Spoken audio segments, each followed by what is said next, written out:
Buenos días a todos y a todas. Soy Enrique Recio, os doy la bienvenida a un nuevo contexto de The Objective. Vamos a iniciar una mesa redonda sobre ciberseguridad, un tema cada vez más importante en nuestras vidas. Desempeña un papel crucial en nuestra sociedad porque está cada vez más digitalizada, se encarga de proteger los sistemas tecnológicos y de los datos que alberga frente a ataques de cualquier tipo, hackers maliciosos, virus informáticos, phishing, robo de identidad. En fin, la importancia de la ciberseguridad se mide pues con una pregunta muy sencilla, y es que ¿quién no conoce algún ataque que haya sufrido una infraestructura crítica o cualquier persona mediante una estafa, ¿no? Mediante el robo de datos bancarios, financieros, etcétera? Es una realidad cada vez más frecuente en nuestro día a día y tenemos que trabajar, ¿no?, para que esto no sea así, o al menos tengamos las herramientas necesarias para hacer frente a esta amenaza. Las organizaciones también tienen una responsabilidad importante, que es la de proteger los datos para mantener la confianza del cliente y, claro, cumplir con la normativa, aunque los criminales siempre acaban encontrando la brecha de seguridad. Para hablar de todo esto tenemos hoy con nosotros tres expertos: Juan Miguel Cuellar, subdirector de competitividad de Cámara de España. Buenos días. Estíbaliz Ruiz Sabando, gerente de ciberentrenamiento de Cypherbit de Grupo ESIA. Buenos días. Y Antonio Jesús Roldán Garrido, CEO de IMP. Buenos días. Bienvenidos a todos. Bueno, el primer bloque que vamos a abordar es los retos empresariales de la ciberseguridad. Distintos informes advierten de que el sector empresarial todavía no blinda suficientemente sus sistemas. El 90% de las empresas tiene alguna medida de seguridad, pero apenas el 5% utiliza todas las que recogen organismos como el Observatorio Nacional de Tecnología y Sociedad. ¿Se toman en serio las empresas esto de la ciberseguridad o creéis que se lo toman en serio después de que han sufrido un ataque, digamos, un poco como escarmiento? Sí, yo creo que el enfoque de las empresas, sobre todo de las más pequeñas, es fundamentalmente reactivo, más que proactivo. La situación en la que estamos ahora en cuanto a ciberseguridad es la que vivíamos hace unos años en cuanto a la transformación digital, ¿no?, de manera genérica. Yo recuerdo allá por el año 2014, cuando estábamos poniendo en marcha en Cámara de España nuestro programa estrella de transformación digital transversal. Lo íbamos presentando por toda España y nos dábamos cuenta de que las empresas, que es lo mismo que está pasando ahora con la ciberseguridad, no tenían una conciencia ni de la transformación digital entonces ni de la ciberseguridad ahora. Pensaban que eso no va con ellas, pensaban que eso no les va a ocurrir a ellas.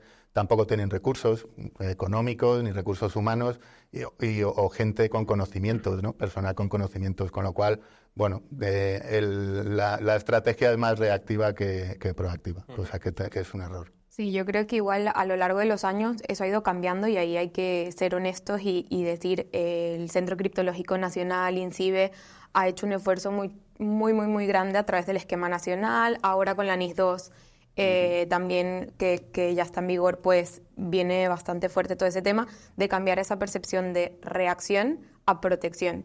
Entonces ahorita ya sí estamos viendo muchísimas más empresas que tienen un plan solidificado, un plan director, un SGCI, independientemente de la norma con la que quieran cumplir, ya sí estamos pasando a ese proceso. ¿Es lento? Sí. ¿Tenemos todavía empresas, organizaciones que reaccionan? Sí, pero yo creo que es un camino que ya estamos viendo más en el día a día de las empresas. Bueno, pues yo desde mi postura como empresario, como amigo de muchos empresarios, de empresas más grandes, empresas más pequeñas, autónomos, lo que me llega y veo es que las empresas son conscientes. Ya sabemos todos que hay que ir cambiando las claves de acceso a distintos portales del banco, de distintos software que tengamos.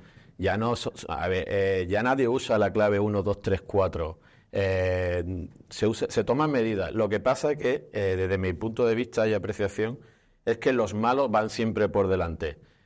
Todos nos reímos o le hacemos caso omiso cuando vemos que nos llega: oye, ingresa tu cuenta bancaria porque tienes tal movimiento. Tú sabes, dices, pero si yo en ese banco no tengo cuenta siquiera. Pero son conscientes, pero los malos siempre van por delante. Y el hecho de que las empresas pequeñas, por su complejidad de falta de recursos, de falta de conocimiento, pues al final hace que siempre vayamos por detrás en la carrera.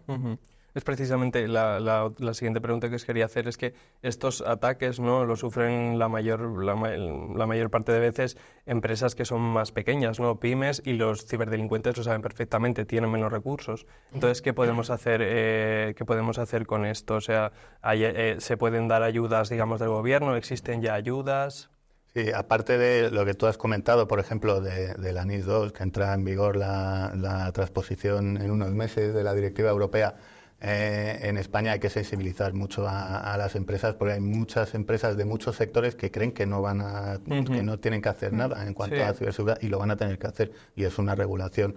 Y luego, en cuanto a la falta de recursos, claro, la ciberseguridad impacta en la competitividad de las pymes, sobre todo de las pequeñas, y la competitividad de las empresas, del tejido empresarial, es fundamental para la economía de cualquier país. En este sentido, claro, es necesario que las pymes reciban un apoyo en el formato que sea o con el instrumento que sea, de cualquier forma.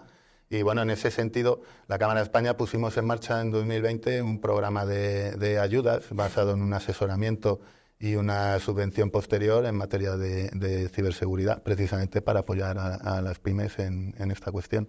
Sí, de hecho en Cyberbit Grupo ESIA sí que colaboramos con algunos de ese tipo de subvenciones y están disponibles ahorita, y las pymes pueden participar y reciben asesoramiento gratuito con gente hiperespecializada en el ámbito, que es la gente que tenemos. Entonces es una oportunidad de oro para securizar tu empresa en estas fechas, así que si hay alguien que nos está escuchando y está interesada, pues puede acercarnos a nosotros y ver cuáles son las modalidades y paquetes de ciberseguridad que pueden recibir.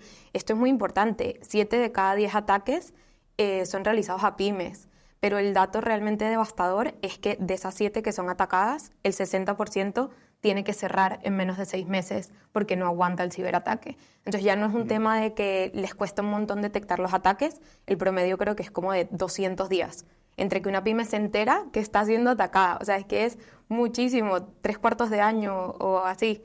Pero luego que el 60% tenga que cerrar puertas porque no puede hacer frente a ese ciberataque, pues es algo con lo que hay que vivir actualmente. Claro.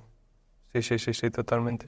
No sé si cierto es que nos vienen abordando por 360 grados toda la digitalización que aumenta la productividad de la empresa, y sí, estoy totalmente de acuerdo con ello.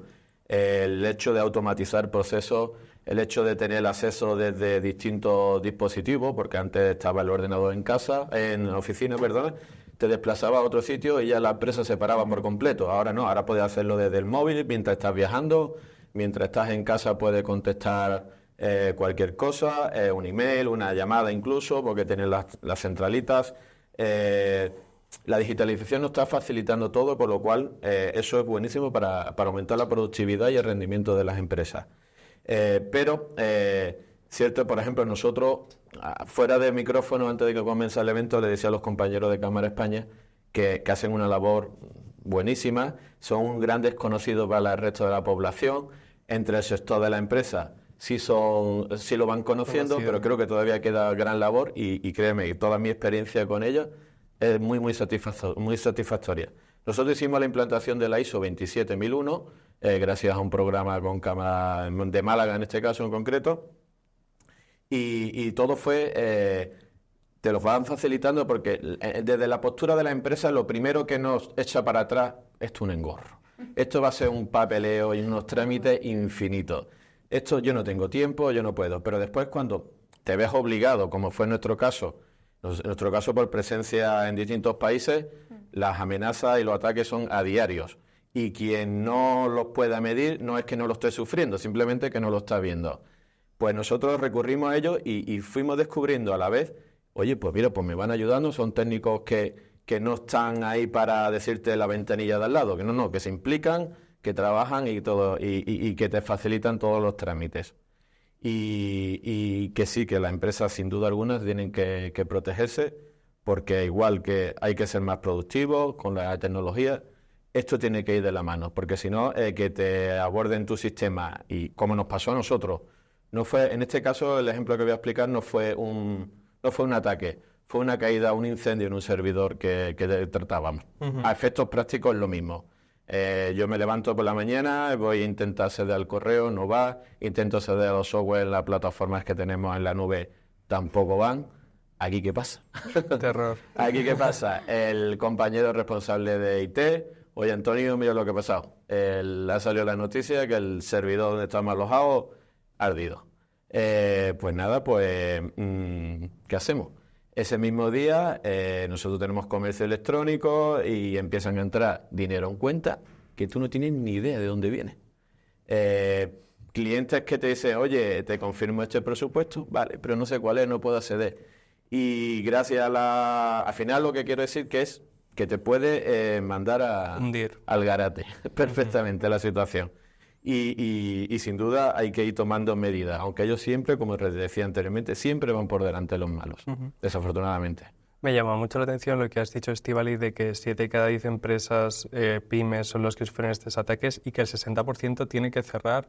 O sea, no sé si por los efectos económicos o también para recuperar la confianza del cliente. O sea, me gustaría preguntaros que cómo se recupera después una empresa de este ataque, ¿no? O sea, lo que se necesita económicamente para recuperar la confianza del cliente. Hombre, es complicado porque las empresas, primero y precisamente apoyándome en el ejemplo que ha puesto él, necesitan un plan de continuidad de negocio. Sufrir un ciberataque, por ejemplo, de ransomware, y te secuestran toda tu información, te la cifran, bueno, es que te puede echar por tierra todo tu negocio, puede ser que no seas capaz de remontar si no tienes un sistema de backup, etcétera. Que expongan datos de los clientes de la empresa. Es un daño reputacional enorme. Entonces, bueno, recuperarse de ese tipo de cosas es complicado. Aparte de las pérdidas económicas que puedes tener, ya no solo económicas por fraudes, robos, etcétera, sino también regulatorias y bueno, y de falta de confianza, como digo. O sea, que sí. Sí, él te lo ha dicho sutilmente, pero ya que tienes la ISO 27, tu siguiente paso es la ISO 22301 de continuidad de negocio, porque es la que realmente ataja esos casos como muchísimo más extremos. Medir el daño reputacional y medir el daño económico de una pyme siempre va a depender mucho de la naturaleza de negocio real de esa pyme. ¿Por qué? Porque hay crisis reputacionales de las que simplemente no te puedes levantar, menos siendo una empresa pequeña. ¿Quiénes pueden levantar crisis reputacionales? Las macroempresas. Es decir, Uber hace poco tuvo una filtración de correos electrónicos de la alta jerarquía y nadie ha dejado de utilizar Uber. ¿Por qué? Porque ya es una macroempresa que puede sostener crisis reputacionales tan graves. Pero imagínate tú una empresita súper pequeña que tiene una crisis reputacional similar, pues probablemente no levanta cabeza.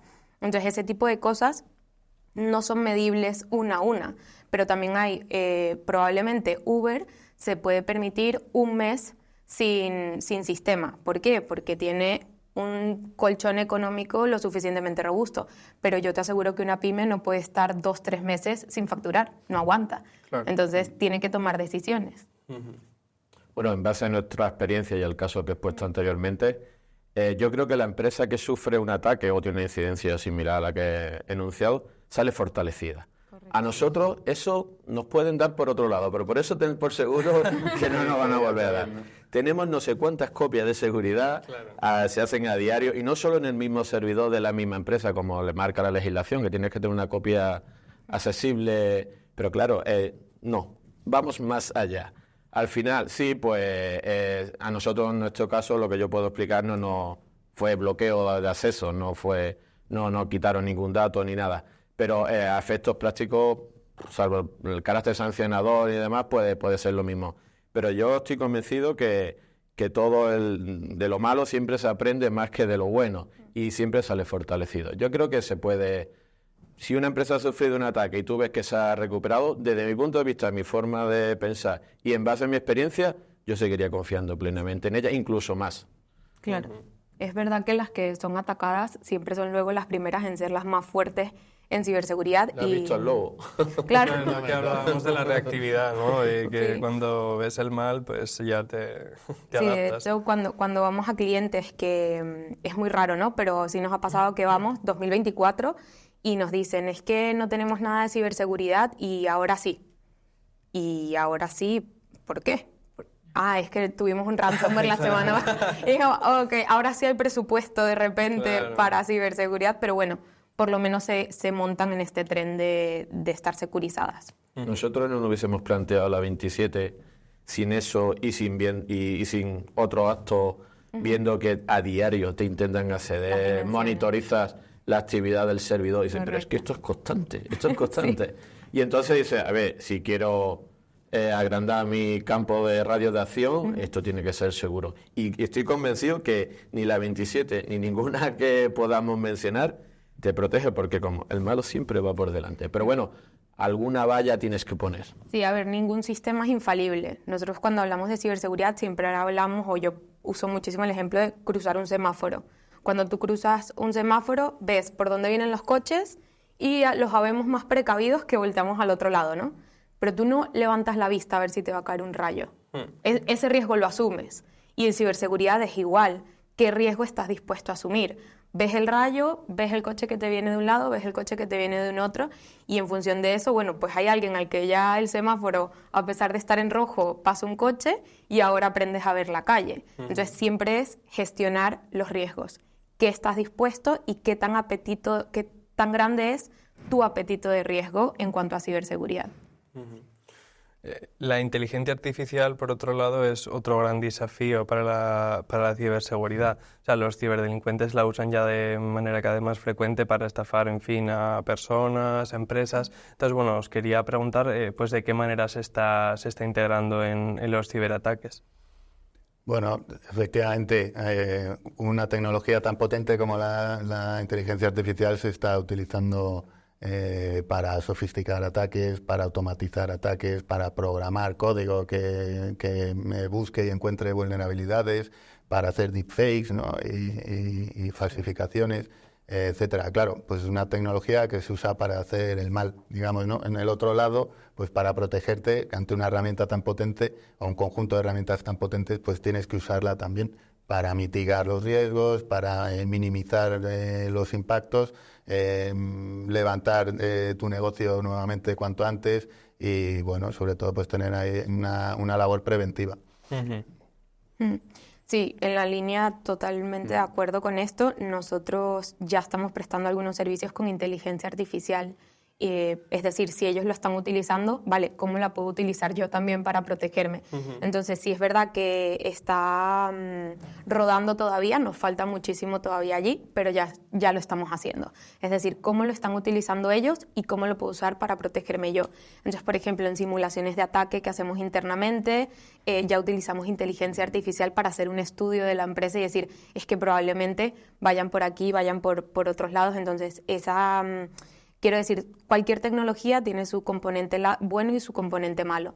Entonces, ellos lo están utilizando para lo malo, pero nosotros también lo estamos utilizando para fortalecer todos nuestros mecanismos.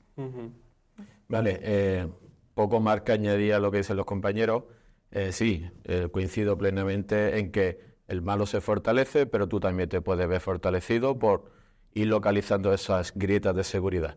Pero, por añadir algo más, creo que la parte más preocupante es, estoy hablando de empresas que estamos ya con cierta conciencia en ciberseguridad, pero empresas que no hayan hecho una transición generacional a hijos que están ya más concienciados, o empresas que llevan más años en actividad y esto todavía le viene muy largo, a mí ese es el dato que más me preocupa, que cada día son más vulnerables.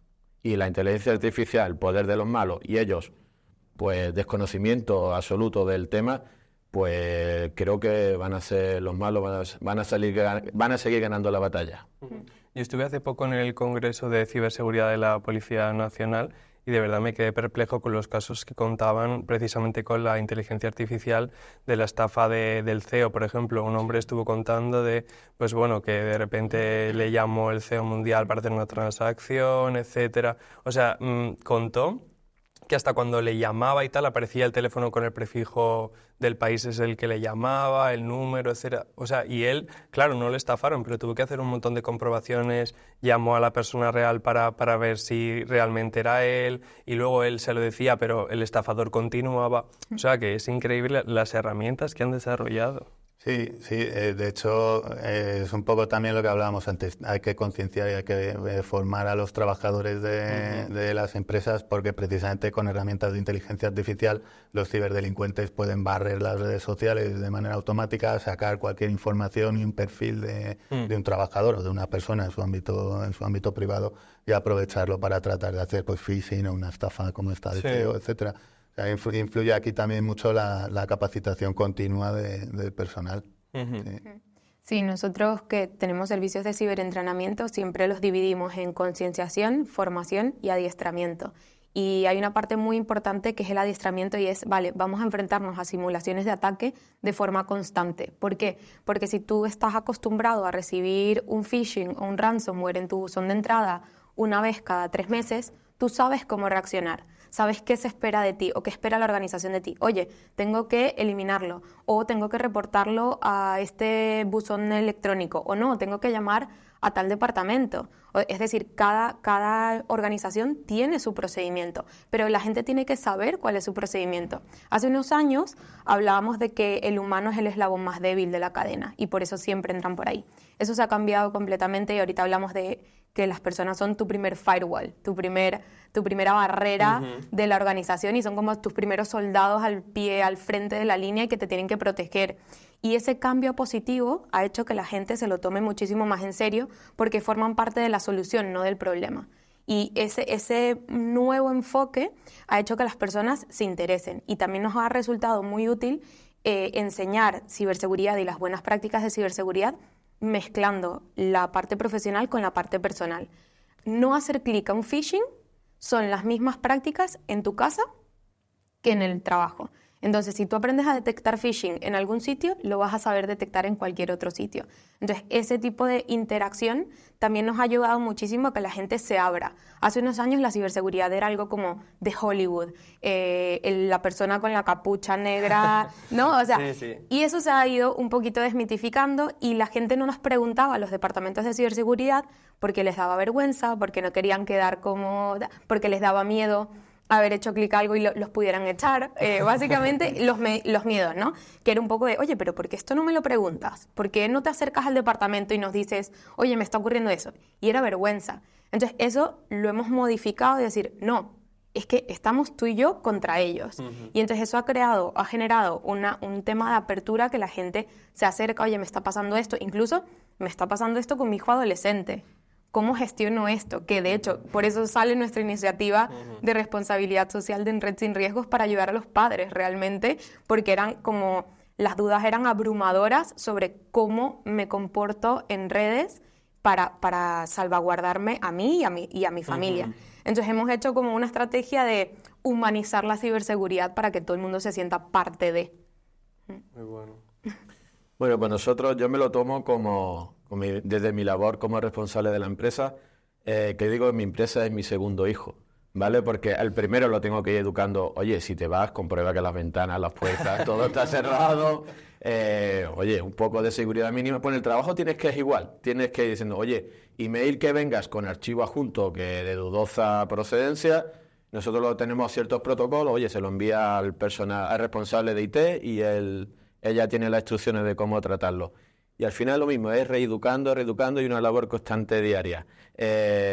Respecto a lo del SEO, ¿no? La llamada esta de la transacción, la estafa del SEO, que decía, no lo uso, yo todavía no lo tengo implantado, pero me llegan casos de gente que le da bastante vuelta al coco, de decir, mira, al responsable de contabilidad, si alguna vez te llamo para que hagas una transacción, me hace esta pregunta clave y te iba a tener que contestar tanto. Digo, esto de cine, pero realmente creo que es efectivo la medida, seguramente es efectiva.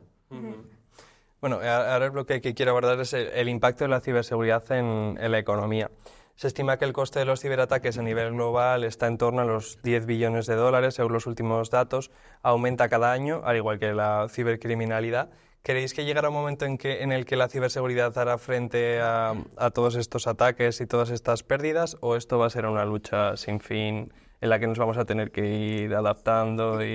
Yo lamentablemente creo que es una batalla continua, porque es lo que estábamos hablando con la inteligencia artificial. Se sofistican los ataques, aumenta la posibilidad y el campo, ¿no?, de los ataques, y el número de ataques que puedes hacer por unidad de tiempo, ¿no? Digamos, entonces ahí siempre hay que contrarrestar, hay que también invertir y sacar nuevas medidas de protección. Pero al final, bueno, pues es como una carrera, ¿no? Te van adelantando, te vas protegiendo y vas igualando un poco la situación. Pero siempre va a ser, yo creo, una situación de batalla ahí. Sí. Sí, tal cual. Es que es una carrera. Yo siempre digo, ¿han dejado de robar? Se llegó a robar. Y hay candados, hay mochilas con tal, hay con tal, pero ellos también van creciendo junto contigo. Cuando nos estábamos medio olvidando del phishing y ransomware, que nunca nos hemos olvidado, pero estamos más acostumbrados. Es decir, antes decías ransomware en la calle y nadie sabía qué era. Ahora ya dices ransomware y tampoco suena algo de Narnia, ¿no? Pero claro, ahorita por lo menos nos tienen súper vulnerables con el tema del smishing. La gente hace clic a los mensajes de texto como si eso fuese cualquier cosa. Phishing, que es la llamada telefónica. Me ha pasado a mí. Además, cuando es mensaje de texto es muchísimo más difícil porque la cabecera es modificable. Entonces ahí puedes poner cualquier cosa y la gente tiende a confiar. O sea, nosotros somos confiados por defecto. Entonces, claro, cambiar ese chip mental de no, desconfía por defecto es difícil. Es muy difícil. Entonces, cuando ya nos acostumbramos a un ciberataque o algo, ellos también modifican el tipo y ahorita ya te están escribiendo por WhatsApp, que seguro ya os están escribiendo por WhatsApp. Sí, a mí me pasa, sí. No, o sea, durante determinadas semanas y todo, igual sí que me escriben igual, además casi siempre suelen ser mujeres que me escriben desde Indonesia o de países así. Claro, sí. O sea, es tremendo. Y luego o sea, yo bloqueo automáticamente, pero igual luego a las horas me vuelven a escribir y luego ya pues dejan de hacerlo, pero cada cierto tiempo. Entonces yo me pregunto, digo, bueno, pues no sé si, o sea, esto lo pregunté también en el Congreso, digo, ¿pero tienen nuestro teléfono de alguna manera o es que simplemente prueban los números y de repente te escriben? Normalmente hay filtraciones de bases de datos que no puedes controlar, es decir, todos tus datos normalmente están por ahí vagando en la deep y dark web, incluso por muy seguro que tú seas, tú al final tus datos se los das a una empresa, a un portal web, a Spotify, a Amazon, bueno, estoy nombrando las grandes, pero a 1.000 millones, cuando compras algo online, pues ya le estás dando ahí tu dirección de donde vives. Y tú confías en que esa organización tiene todas las medidas de protección y que eso no se va a filtrar. Pero ahí está, ¿no? Claro. ¿Tú también crees que va a ser una carrera esto de la ciberseguridad? Pues como hemos mencionado anteriormente, soy plenamente certero de que las personas somos el eslabón más débil de la cadena. Y tú no puedes es imposible estar totalmente las 24 horas del día con el escudo ahí de protección. Llegan momentos que te relajas y al final pues caes, incluso tomando todas las medidas posibles. ¿Ves los medios cómo atacan a bancos, atacan a organismos públicos, a empresas que tú dices, pero si esta gente tiene infinidad de recursos y ves cómo sus equipos son finalmente hackeados, dices, es complicado ganarle esa batalla, pero tampoco podemos soltar el escudo y rendirnos, por supuesto. A ver, lo hemos hablado mucho anteriormente, pero bueno, ¿en qué momento invertir en ciberseguridad empieza a ser rentable para una empresa? Bueno, es rentable cuando lo comparas con los costes que puedes tener que te provoca un ciberataque.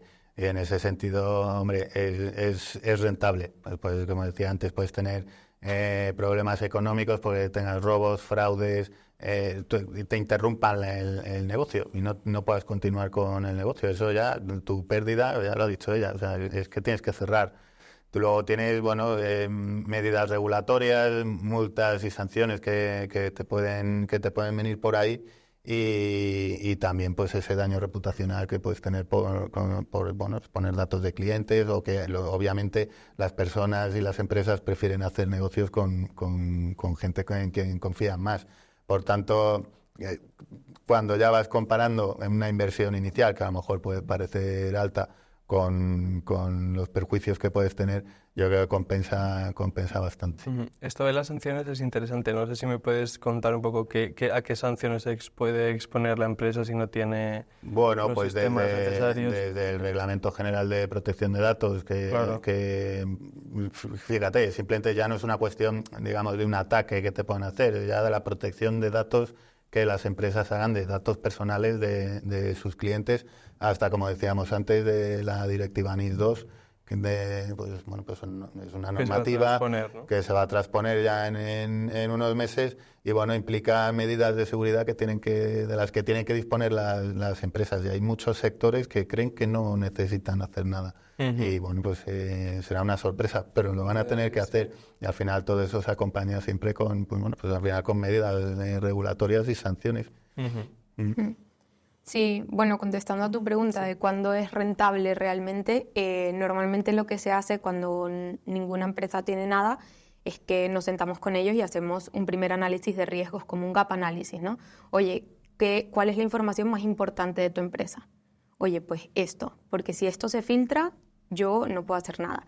¿Qué es confidencial? Que si vives, por ejemplo, del e-commerce, pues probablemente que tu portal web esté en activo es crítico. Es crítico, porque si no hay portal web, no hay ventas, no hay ingresos, vale. Entonces siempre vas como comenzando y lo puedes hacer de forma evolutiva. Haces un gap análisis real de qué es lo más importante para ti. Oye, mira, pues nos salen estas tres cosas son las más importantes. Pues vamos a enfocarnos en securizar estos tres ámbitos. Y en función de eso, pues vas fortaleciendo y vas ramificando lo que es importante para ti. No deja de ser, cada empresa escoge su apetito de riesgo. Oye, yo esto lo puedo asumir, pero esto no lo puedo asumir. Probablemente el portal web, eso tiene que estar securizado hasta más no poder, porque de eso vivimos. Pero probablemente no tengas tantos candados porque papel no tienes, documentación en papel no tienes, pues probablemente en candados no se invierte. Se invierte en securizar el portal web. Es un tema de decisiones lógico y en función de lo que realmente es importante para ti. Entonces, ¿es rentable securizar el portal web?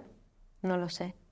A ver, me dejáis siempre el último y siempre me queda poco más que añadir. Vale, mira, por ejemplo, desde mi caso, yo lo que hago y recomendaría es evaluar qué te juegas, qué riesgos tienes. Oye, yo qué tengo en la nube o qué tengo en tal servidor, ¿puede marcar la viabilidad o no del proyecto? Sí, no, pues entonces ya inviertes más, menos, o puede incluso asumir ciertos riesgos. Pero como ella ha dicho, un e-commerce, como no vayas a full en protección, mañana no entra un duro en caja. Y eso, para la viabilidad de una empresa, todos sabemos que eso es el cierre inmediato. Y al final, los malos son cada vez más malos, tú cada vez tienes que protegerte, estás obligado, una inversión obligada, si quieres que tu proyecto siga adelante. Entonces, las opciones ahí a barajar son muy pocas, siempre a full. Pero es que además hay medidas que pueden impactar positivamente en empresas pequeñas para que no tengan que abordar de una manera tan integral por ellas mismas la ciberseguridad, que además impactan en un ahorro de costes. Por ejemplo, los sistemas que puedas tener en una oficina, si los trasladas a la nube, tú ya no te puedes despreocupar porque tienes que acceder a la nube, ¿no? Hay una parte de la seguridad que puede estar comprometida todavía, pero esas empresas son empresas grandes que ponen sus sistemas de seguridad porque tienen que garantizar que nadie va a robar esos datos. Eso, además de proteger tu información, tiene un ahorro de costes porque pues es más barato tener tus datos en la nube que a lo mejor de manera local. Con lo cual también tiene un impacto, digamos, en la eficiencia, en el ahorro de costes, etcétera, que podría tener también la simple transformación digital. Y si me permites un añadido, esa inversión el cliente la ve. Al final es una repercusión. Tú sabes, el cliente que compra con nosotros, por ejemplo, que nos facilita todos sus datos, nosotros tenemos anunciado que somos certificados por ISO. Al final te dicen, oye, pues esta gente cumple un mínimo de normativa, que a mi mail no me va a llegar todo lo que puede llegar si que cae en manos de cualquier otro, ¿no? Al final, ese gasto también puede ser repercutido positivamente. Ahora quería, bueno, con el impacto de la economía quería preguntar, hacer, digamos, un caso práctico, ¿no? Yo he visto una serie que se llama The Morning Show y, bueno, ellos sufren un ataque en la empresa, es un gran grupo de comunicación en América. Entonces, pues bueno, les roban toda la información, incluso apagan el sistema eléctrico, les dejan a oscuras, les dejan encerrados en los platos de televisión, etcétera. Entonces, bueno, se comunican con los ejecutivos de la empresa y les dicen que quieren al día siguiente el pago de 25 millones de euros, si no van a empezar a publicar toda la información en Internet. Entonces se reúne el Consejo de Administración, entonces los informáticos de la empresa dicen que puede tener un origen ruso ese ataque. Entonces, pues claro, los americanos dicen que de ninguna manera, porque claro, está en pleno contexto bélico, ¿no? La guerra Ucrania-Rusia, de ninguna manera van a financiar la guerra, entonces van a tirar para adelante y con lo que sea. ¿Qué ocurre? Pues que al día siguiente todos los medios americanos empiezan a publicar información sobre los correos y precisamente la presidenta ejecutiva, pues bueno, había puesto un mail racista contra uno de los presentadores de la cadena y tiene que dimitir al día siguiente. Entonces, mi pregunta es, ¿qué es lo que tenemos que hacer? O sea, ¿hay que pagar? ¿Hay que tirar para adelante? En fin, ¿qué soluciones se pueden plantear ante estos contextos tan complicados cuando una empresa sufre estos ataques? Yo creo que hay que medir el impacto de las consecuencias, ¿no?, que puede tener pues ese secuestro de información, el tipo de información que tienen, el daño reputacional, que venimos hablando mucho de él, ¿no? Si esa información sale a la luz pública, si tú tienes un plan de continuidad de negocio, eres capaz de decir, bueno, paso y voy con el backup del día anterior, por poner un ejemplo, y puedo levantar mis sistemas y seguir adelante. Sí puedes hacer frente al rescate. Hay muchas empresas que pagan los rescates, pero bueno, tienes que poder hacer frente económicamente también al rescate. Entonces, bueno, yo creo que influyen muchos factores, dependientemente de dónde venga el ataque, para que tienes que evaluar y poner una balanza para ver si pagarías o no, o puedes vivir sin pagar y continuar con tu negocio. Sí, la premisa básica de cualquier tipo de ataque similar es nunca pagar. Normalmente cuando te ocurre algo similar sí que tienes que llamar al CCN porque ellos tienen negociadores expertos que te ayudan en ese tipo de casos. No sé si en la serie los llaman, bueno, será el FBI o algo así. Sí. Bueno, parte de película también. Que tienen tanto miedo por el impacto. Claro, sí, total. Normalmente la gente no pide ayuda porque le da vergüenza. Eso también es algo que se ha ido modificando en el mundo de ciber, ¿no? De somos una comunidad, los malos están unidos, los buenos tenemos que unirnos si queremos hacer frente a los malos, ¿no? Que es un mensaje ahí recurrente. El problema de esos casos es que normalmente cuando llegas dices, vale, te han secuestrado esto. ¿Qué te han secuestrado? Y la gente no sabe realmente el ataque, qué tan profundo ha llegado a la organización. Probablemente si ellos hubiesen sabido que tenían esos correos electrónicos, pues hubiesen buscado otros mecanismos de ataque. Si es solamente un tema de, oye, me paralizaron el servicio, pero puedo hacer mis copias de seguridad y en menos de 24 horas lo restablezco, pues ya está. Gracias por participar, aquí no hay nada que hacer. Siempre va a depender de ese tipo de factores, qué tanto tienen, hasta dónde ha llegado. No es lo mismo que hayan llegado hasta el portal web que hasta la cocina de tus nóminas. Es decir, hay muchísimos factores de riesgo. La premisa siempre es nunca pagar porque entonces también fomentas que ese tipo de ataques sigan ocurriendo, ¿no? Pero también hay que estar ahí y en ese caso siempre hay que tener un comité de cibercrisis, que muy pocas empresas lo tienen, ahora es que lo estamos comenzando a ver, de escenarios posibles que nos pueden ocurrir y nosotros lo que hacemos es ciberejercicios, es decir, vamos a simular que tenemos un ransomware. ¿Cómo reaccionamos? ¿Qué hace la persona de comunicación? ¿Habla con la prensa o no habla? En este momento, ¿o quién habla? Tenemos que tener un portavoz. ¿Qué va a decir? ¿Qué tanto vamos a decir? Es decir, todos esos roles hacemos como un juego de rol y nos enfrentamos a una crisis similar. Vale, ahorita salta prensa, entonces son como 2 horas de juego en el que van saliendo las cosas de, oye, ¿quién reacciona bien y quién no está reaccionando realmente como se espera en el procedimiento? Pero así ya estamos preparados. Y ponte tú, que nos pasó hace poco, tuvimos un ciberejercicio el jueves y ocurrió lo que temimos en la siguiente semana. No hubo dudas. En 2 horas estaba paralizado el ataque. ¿Por qué? Porque todos los involucrados en el comité de cibercrisis sabían qué tenían que hacer. 2 horas, un ciberejercicio que fue otras 2 horas. El primer ataque similar que tuvimos nos duró casi 1 semana y media gestionarlo. Entonces, ese tipo de cosas también te ayudan a que cuando te ocurre algo como en The Morning Show, no te quedes un poco tipo, ¿ahora qué? No, tienes que plantear cuáles son nuestros peores escenarios y enfrentarte a ellos. Es decir, eres más fuerte cuanto más seas consciente de tu propia vulnerabilidad. No, claro, y estaban todos perdidos y de hecho llegaron a las nóminas. Lo que pasa es que eso creó un conflicto entre los propios trabajadores porque decían, no, es que esta persona está cobrando más. Correcto. O sea, una rebelión Claro. ya interna también. Claro. Lo que pasa es que esto, bueno, es una serie. Bueno, pues sin duda alguna lo que está mencionando de ficción lo hemos visto en organismos públicos, grandes empresas y demás. Y yo bajándolo a mi liga, a la pyme, al fin y al cabo, yo en mi caso no tengo información sensible más que ¿no? la relación comercial con Claro. clientes, proveedores y administración. Simplemente evaluaría, oye, ¿qué sanción administrativa me acarrearía esto?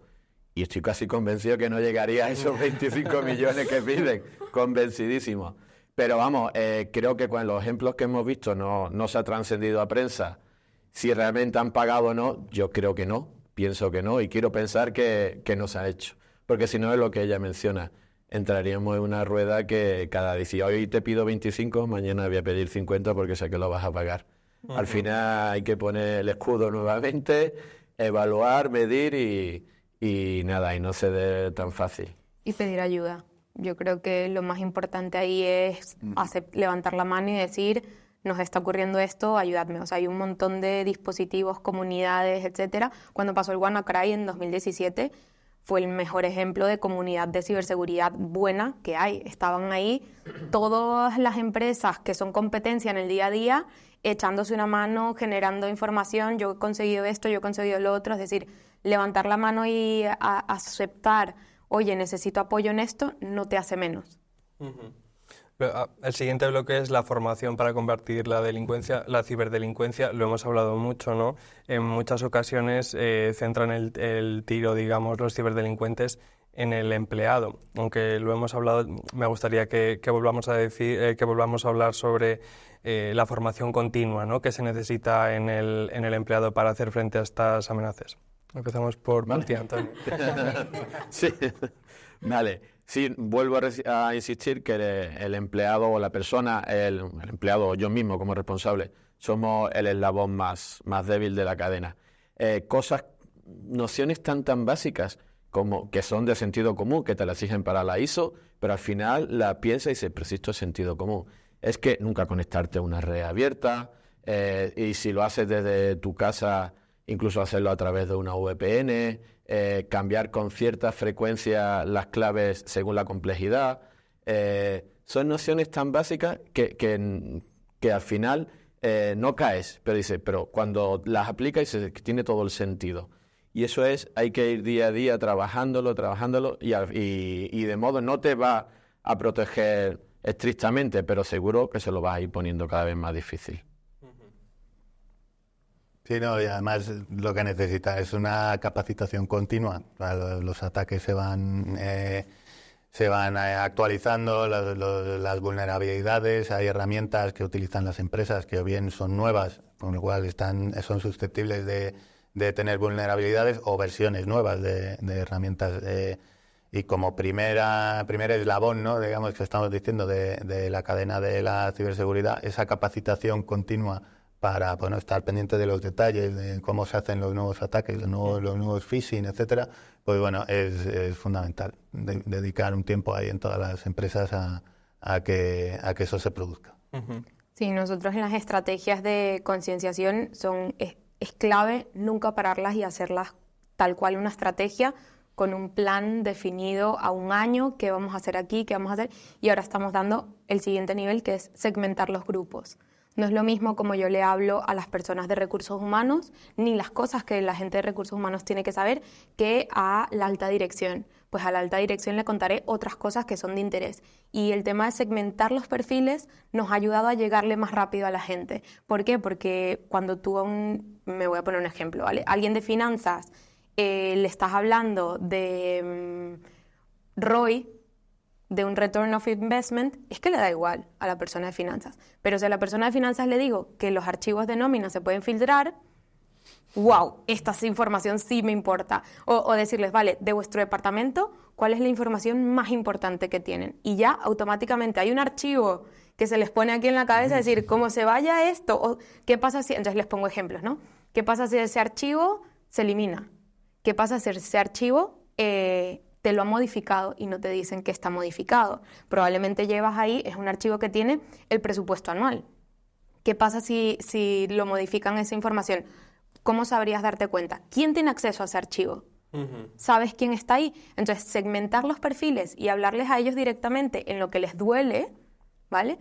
Hace que se lo tomen muchísimo más en serio. Entonces, ese es como los siguientes pasos de una estrategia de concienciación, es segmentar los perfiles y hablarles de formas diferentes. Cuando voy a la alta dirección, les hablo de otro tono. Oye, ¿qué pasa si ocurre esto? ¿Qué pasa si salta a prensa esto? Los departamentos de comunicación ya sí.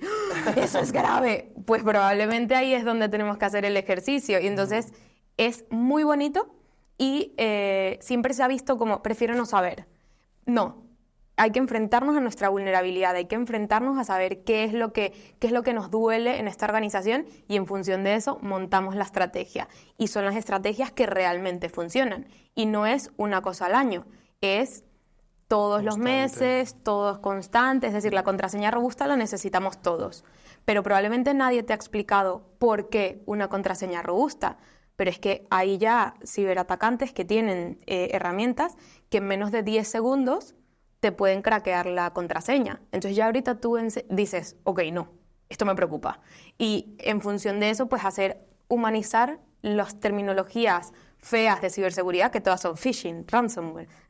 No, vamos a pasarlas al plano humano y explicarle a la gente realmente lo que ocurre. No es que el departamento de sistemas sea un fastidioso y quiera una contraseña larguísima con pelo de unicornio. Es que esto es a lo que nos enfrentamos. Entonces, bueno, ese tipo de cosas es vital. Es que si no cuentas con tu gente que no haga clic, que no se descargue un .exe, estamos perdidos. Y estamos perdidos todos. ¿Y el teletrabajo ha influido de alguna manera en esto? Porque claro, mucha gente, ahora hay modelos híbridos, ¿no? Pero ahora la gente trabaja con su ordenador, que se intuye es de la empresa, pero bueno, está conectada a la red de su casa. Entonces esto no sé si deja más expuesto a la empresa a sufrir un ciberataque o no tiene por qué. Bueno, puede provocar una exposición mayor, obviamente, puesto que estás llevándote un sistema de la empresa a tu propia casa y ahí accediendo a la red de la empresa.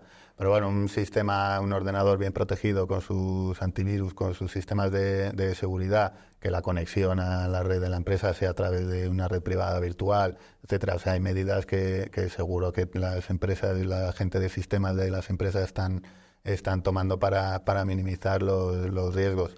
Otra cosa es que quizá también pues se utilicen esos equipos pues para cierto uso personal, pero bueno, insisto, con la protección de los propios equipos pues también se garantiza bastante protección. ¿Podemos teletrabajar tranquilos, Antonio? Coincido con el compañero que sí, la exposición no es la misma, es algo más elevada, pero hay medidas, porque el teletrabajo está ya es una realidad, ya ni se plantea, ya es que es una realidad, con lo cual la ciberseguridad también ha ido avanzando en estas áreas, usando la red privada, la VPN, la conexión. Por ejemplo, nosotros no permitimos que se instale, sin la autorización del administrador no se puede instalar ningún software, ninguna aplicación en el equipo, con lo cual, como no sabemos la procedencia, previamente tiene que ser analizada por el responsable. Trabajar en ello, pero es innegable que hay que dejar que se haga el teletrabajo y hay que hacerlo. A ver, el problema que tenemos con el teletrabajo es que perdemos un poco el control de los dispositivos a los que te conectas. Es verdad que nosotros nos hemos tenido que montar en el teletrabajo muy rápido por el COVID. Nadie sabía lo que era una VPN, o bueno, en el ámbito un poco más friki ya todos teníamos VPN, pero gente de a pie, por decirlo de alguna manera, no tenía ni idea de cómo funcionaba, ni por qué la necesitaban, ni absolutamente. Ahora hay un montón de mecanismos y la gente está acostumbrada a eso. Es verdad que se aumenta la superficie de exposición, que ahorita te enfrentas es que no te puedes conectar a un wifi que dice free wifi aquí y te salen 7. Tenemos la conciencia de ese tipo de cosas, no todo el mundo. Entonces, ahí hay que hacer un esfuerzo muchísimo más grande que antes no contemplábamos en concienciar a las cosas que sí y las cosas que no se pueden hacer. Entonces, la gente siempre se sorprende porque muchas veces le digo, es que es mejor que te compartas datos y te conectes con tus datos móviles, y es una conexión segura, a que te conectes a un free Starbucks Wi-Fi. Y la gente no entiende en verdad la gravedad de ese tipo de cosas, pero ahí está nuestro rol de ciberseguridad, enseñarle a esa gente por qué es peligroso ese tipo de conexiones públicas. Entonces, lo que ha modificado es el reto para nosotros desde ciberseguridad. Tenemos como más superficie de protección, tenemos que ampliar un poquito las medidas o incluso ser un poquito más estrictos, que a la gente no le gusta, porque evidentemente es como una barrera más, ¿no? Ahorita con el salto del doble factor de autenticación, pues mucha gente ha tenido como crisis existenciales de porque ahora tengo otra clave y otra clave y otra clave. Es para ponérselo más difícil a los malos, entonces es para protegerte. Uh-huh. Bueno, y ahora vamos a abordar ya el último bloque, que es la sostenibilidad como clave en la ciberseguridad. Pocos saben o se paran a pensar que la cibercriminalidad puede tener también efectos desastrosos para el medio ambiente. Se han dado ya muchos casos de ataques a infraestructuras críticas, a redes eléctricas en Ucrania, puntos de suministro de combustible en Estados Unidos. No sé si conocéis más ejemplos. Aquí la ciberseguridad también tiene un papel muy importante, ¿no?, para proteger el medio ambiente. Claro, la ciberseguridad para proteger los sistemas críticos, las infraestructuras críticas, los sistemas de suministro, de energía, de agua, etcétera, es fundamental. Además, no solo para protegerlos y que no se caigan o que no secuestren el funcionamiento, sino que también pues no haya una contaminación de una planta de agua, por ejemplo. O sea, es fundamental. Un ejemplo de Estados Unidos que comentas, por seguir con él, al oleoducto que va desde Texas hasta la costa este, un ciberataque de ransomware, y interrumpieron el servicio. Eso, además de la consecuencia económica, porque te provoca una escasez de producto. Esa escasez de producto hace que suban los precios. Pero es que además tienes que transportar de otra manera el combustible a esas distancias, bien por carretera, por mar, con lo cual debe tener un coste adicional que también te encarece el producto, y además ya empiezas a realizar emisiones a la atmósfera de carbono pues que no deberías poder realizar. Por tanto, sí, es necesario proteger las infraestructuras críticas y que si sufren un ciberataque, pues se puedan restablecer lo antes posible. Claro, sí. A mí me contaron un relato en primera persona de la persona que trabajó en ello. Era en Oriente Medio un intento de hackeo a una central nuclear. Espeluznante. La verdad que es espeluznante. La misión, creo recordar que era que el reactor estuviese en ciertas condiciones, y a los cuadros de mando de las personas le llegan otros datos de total normalidad. Afortunadamente se dieron cuenta, pero eso nos hace pensar lo preocupante que es esto, que no tenemos que tomar en serio. Y sin duda alguna toda la tecnología va avanzando para facilitarnos, pero también va requiriendo unos recursos energéticos brutales, cada vez más demanda energética. Estamos trabajando en ello, todo el tema de energía renovable que se está potenciando en España y en el resto de Europa principalmente, para hacernos cada vez más sostenibles. Todos sabemos la cotización de Nvidia. Mi madre no sabía lo que es Nvidia, ya sabe lo que es Nvidia. O sea, esto va a un ritmo brutal, los consumos energéticos son brutales, el mundo lo está sufriendo, pero a la vez tenemos que ir tomando acciones para que sean más seguras y evitar todo este tipo de catástrofes que son espeluznantes, como las que estamos hablando. Sí, los ataques a las infraestructuras críticas siempre son como que los más delicados y los que más miedo dan. No sé, me pongo ahorita un ejemplo. Imagínate que una empresa de gas le modifiquen el suministro. Quiero decir, es que todo lo que digas es que es espeluznante, sí, tal cual. Imagínate tú lo delicado que es que en las normativas europeas han ampliado lo que se llama infraestructuras críticas, y me parece que han metido a 4 nuevos sectores, incluyendo alimentación, que antes no era considerado. O sea, quiero decir, la conciencia ya está y estamos en ello. Los ataques a la cadena de suministro son abismales y están subiendo de forma vertiginosa. ¿Cuál es el problema que tenemos en las cadenas de suministro? Que probablemente son plantas que tienen 20 y 30 años. Entonces, claro, no se hicieron con las medidas de ciberseguridad que probablemente tenemos hoy. Hay mecanismos, hay dispositivos, pero claro, son agregados sobre lo que ya tenemos, que son capaces de securizar la infraestructura, y es a lo que estamos yendo. Pero claro, son equipos, por decirlo de alguna manera, que no fueron fabricados pensando en ciberseguridad, sino pensando en control de gas y que el gas no se salga. Claro, ahorita se tienen un montón de dispositivos electrónicos IT, entonces claro, están conviviendo infraestructuras IT y OT, que es lo que estamos intentando hacer para securizar plantas de cualquier tipo de cosa, que es muy importante. Entonces, estamos allí, es muy, muy, muy importante que los empezamos a securizar, pero sí somos conscientes de la gravedad que involucra el ámbito. Y, o sea, ¿cómo podemos lograr una ciberseguridad más sostenible? O sea, ¿qué medidas se pueden implantar? No sé si tal vez yéndonos hacia una tecnología más verde. Sí, o sea, al final la ciberseguridad sostenible es la conjunción de aplicar medidas de protección y de ciberseguridad con medidas de protección del medio ambiente y de la sostenibilidad. Las actividades vienen siendo las mismas en el sentido de utilizar energías más eficientes, energías renovables, en cuidar el ciclo de vida de tus productos, tener en cuenta pues, tu propia economía circular, etcétera. Al desarrollar código, empresas que desarrollen código, tú lo has dicho, ¿no? Pues o con los sistemas que tengan en cuenta desde el principio en sus desarrollos la ciberseguridad, que no sea luego un añadido que hay que poner después. Ese código fuente, por ejemplo, por seguir con el ejemplo, bueno, pues se puede hacer eficiente, que consuma menos, y si está bien desarrollado en ese sentido puede consumir menos energía. Se pueden hacer pruebas de consumo de energía de ese código, etcétera. O sea, las medidas son un poco las mismas que podría tomar cualquier empresa para mejorar su sostenibilidad, pero aplicada a la ciberseguridad. Vale, pues bueno, vuelvo a repetirme lo de la energía renovable. Sin duda creo que es la línea en la que debemos seguir trabajando, y así nos lo vienen impuestos desde Bruselas, no solo en ciberseguridad, sino en cualquier rama de tecnología y automatismo y demás. Me viene ahora a la mente una medida que se tomó en verano de 2023, si no me equivoco, es la de prolongar la vida de nuestros equipos para que no tengamos que cambiarlo tan frecuentemente.